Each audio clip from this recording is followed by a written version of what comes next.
Did Charles Njonjo want to overthrow Moi? The Bible says, the judgment day, all secrets which were done in private will be known. But meanwhile, we will use the little knowledge that God gave us to come to a conclusion.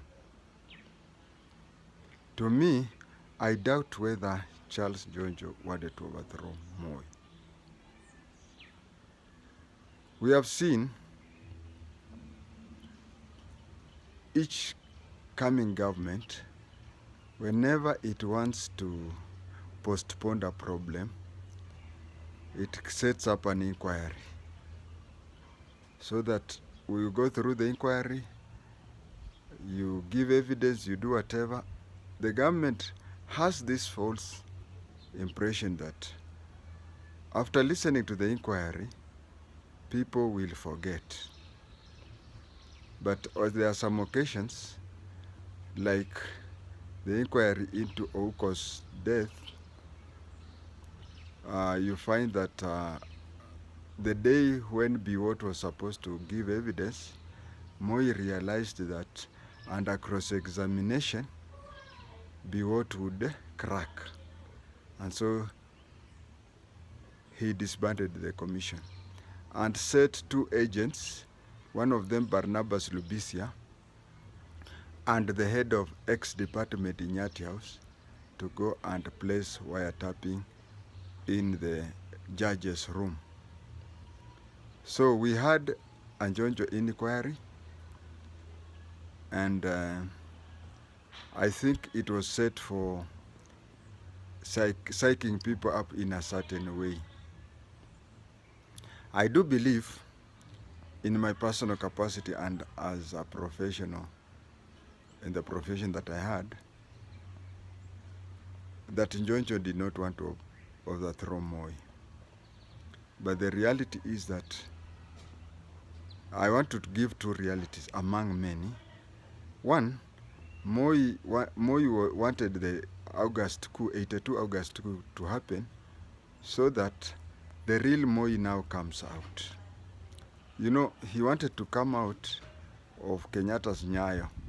He wanted to come out of Kikuyu or Mount Kenya influence. And he wanted to use that opportunity in the August coup. You remember, during the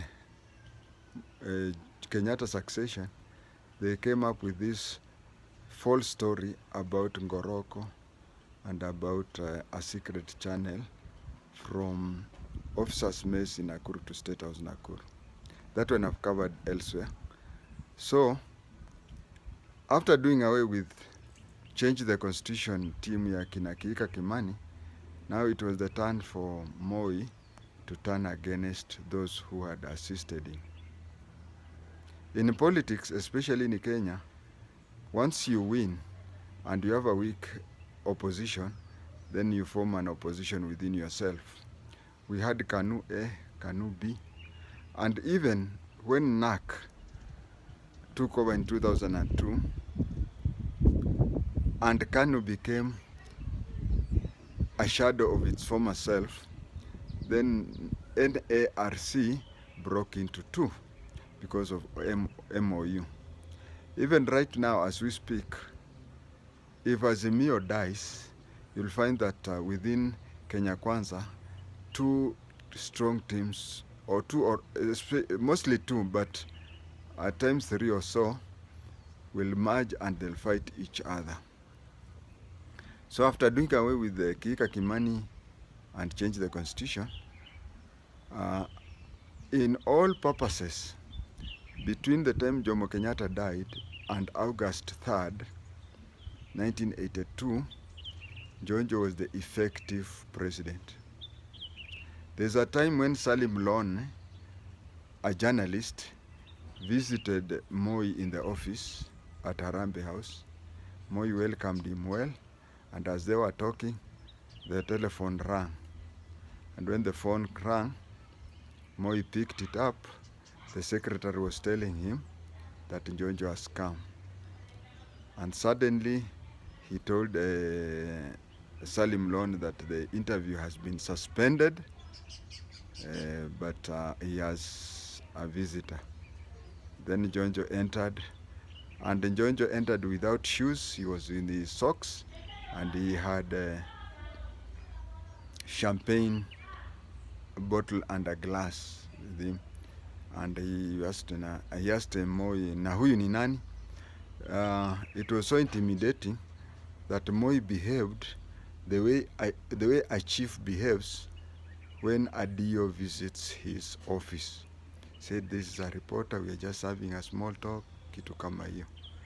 Oh, whatever. So Njonjo became so powerful that a way had to be found. And during those Moi's day, a way had to be found through, first of all, people start a small rumor, then it builds. They say that if you repeat a lie several times, even you yourself will start believing in it.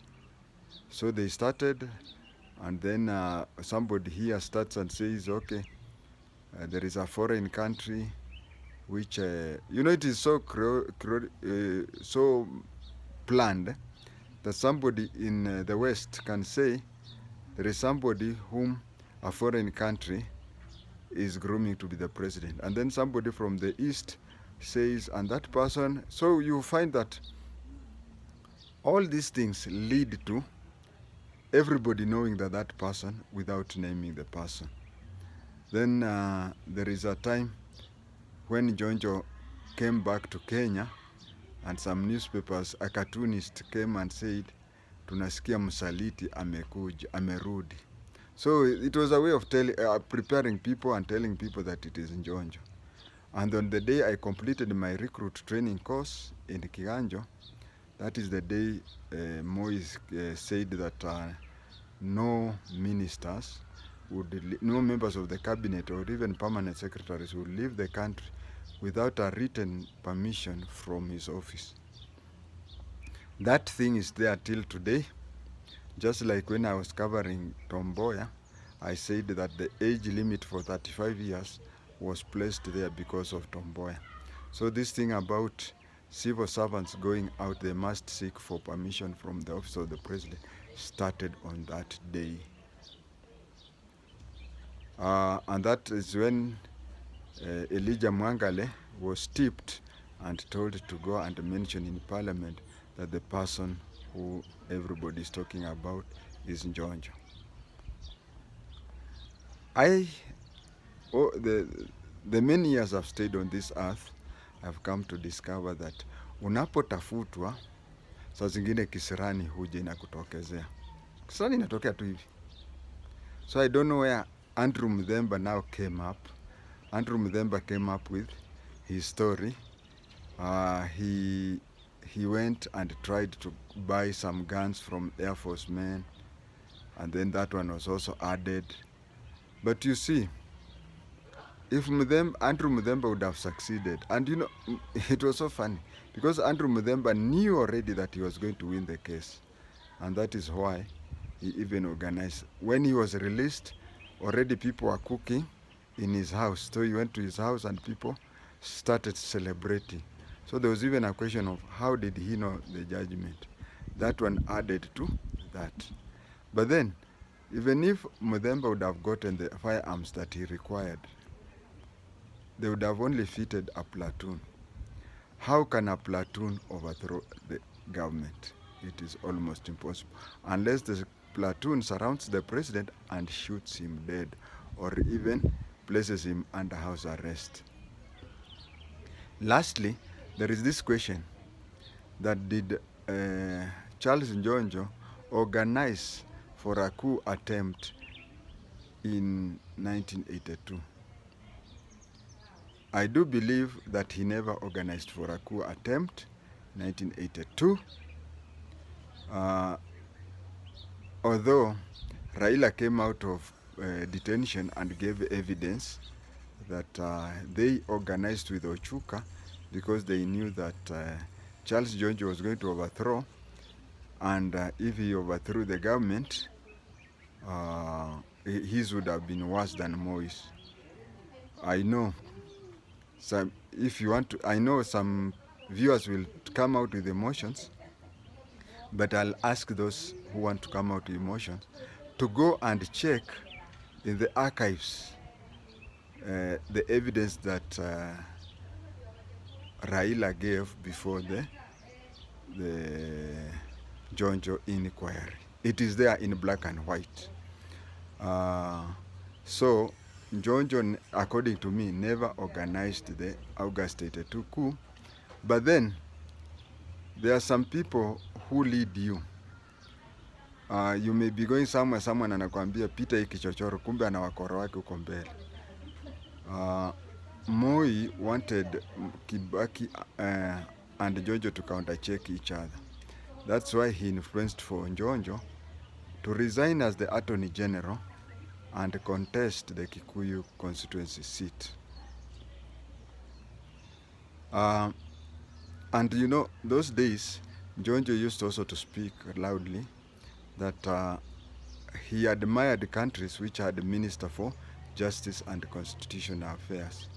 So this plan of him resigning as the Attorney General, and then at the same time the MP for Kikuyu resigned and Njonjo became the unopposed MP.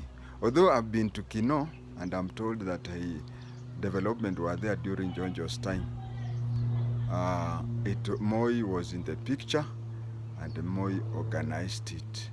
Thank you.